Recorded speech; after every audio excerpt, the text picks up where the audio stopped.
চেন্নাই মানে ধোনি, বেঙ্গালুরু মানে কোহলি, আর রোহিত মানেই মুম্বাই। ঠিক তেমনি রাজস্থান রয়্যালসের সঙ্গেও যেন নিজের নামটা যুক্ত করে নিয়েছেন সঞ্জু স্যামসন। আইপিএলের 2025 আসরের পর্দা নেমেছে মাস দুয়েক আগে। এরই মধ্যে পরবর্তী সংস্করণের জন্য দল গোছাতে শুরু করে দিয়েছে অনেক ফ্র্যাঞ্চাইজি। তবে যে খবর রীতিমতো শোরগোল তুলেছে ক্রিকেট মহলে তা হলো স্যামসনের রাজস্থান ছেড়ে যাওয়ার ইঙ্গিত, যার কারণ অধিনায়ককে প্রাধান্য না দেওয়া। আর এর বড় উদাহরণ মুম্বাইয়ের রোহিত শর্মাকে সরিয়ে হার্দিক পান্ডিয়াকে অধিনায়ক বানানো। ঠিক তেমনই ঘটেছে রাজস্থান দলেও। রিয়ান পরাগকে বাড়তি গুরুত্ব দিচ্ছে দলটি।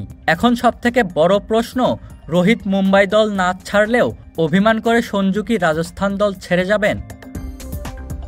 উইকেটকিপার এই ব্যাটার রয়্যালস ছেড়ে চলে গেলে দলের ভারসাম্য ঠিক থাকবে তো? ভারতের সাবেক ওপেনার ক্রিস শ্রীকান্ত মনে করেন রিয়ান পরাগকে বেশি প্রাধান্য দিয়ে স্যামসনকে ছেড়ে দেওয়ার পরিণতি হবে ভয়াবহ। চলো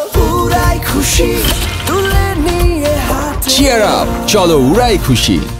আইপিএল 2025 সালের মেগা নিলামের আগে 18 কোটি টাকায় স্যামসনকে দলে রাখে রাজস্থান রয়্যালস। তবে ইনজুরির কারণে বেশ কয়েকটি ম্যাচ খেলতে পারেননি এই ব্যাটার।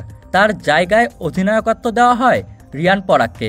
আর গত আইপিএল থেকে রাজস্থান ম্যানেজমেন্টের সঙ্গে সমস্যা শুরু হয় সঞ্জুর। সাধারণত উদ্বোধনীতে ব্যাট করতেই স্বাচ্ছন্দ্য বোধ করেন এই ব্যাটার, কিন্তু গত মৌসুমে জয়সওয়াল ও বৈভব সূর্যবংশীর ওপেনিং জুটি বেশ সফল হয়। বাধ্য হয়ে ব্যাটিং অর্ডার পাল্টাতে হয় সঞ্জুকে। ক্রিস শ্রীকান্ত তার ইউটিউব চ্যানেলে বলেন, স্যামসনকে ঘিরে দল তৈরি করেছে রাজস্থান রয়্যালস, ফলে তাকে ছেড়ে দিলে নষ্ট হবে দলের ভারসাম্য। রিপোর্ট দেখে মনে হচ্ছে স্যামসন এবং রাহুল দ্রাবিড়ের মধ্যে কোনো বিরোধ আছে, কিন্তু আমি এটা পুরোপুরি জানি না। ফ্র্যাঞ্চাইজির দৃষ্টিকোণ থেকে দেখুন, তারা তাকে একটি নির্দিষ্ট পরিমাণ অর্থ প্রদান করেছে এবং ধরে রেখেছে। তারা তাকে ঘিরেই দল তৈরি করেছে।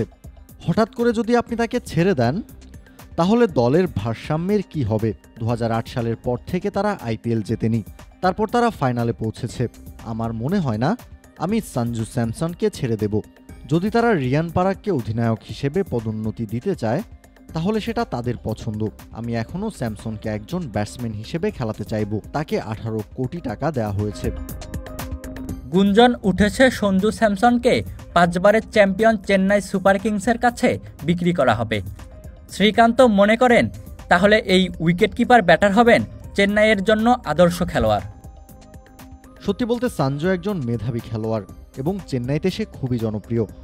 চেন্নাইতে তার একটি ভালো ব্র্যান্ড ইমেজ রয়েছে। সে যদি এখানে চলে আসতে রাজি হয় তাহলে আমি প্রথম তাকে চেন্নাইয়ের জন্য বেছে নেব। স্যামসন MS ধোনির সঠিক বিকল্প। 2021 সালে সঞ্জু স্যামসনকে রাজস্থানের অধিনায়ক করা হয়। তার অধিনায়কত্বে 2022 সালে ফাইনালে ওঠে দলটি। ইশতিয়াক মাহিন, ক্রিক ফ্রেঞ্জি।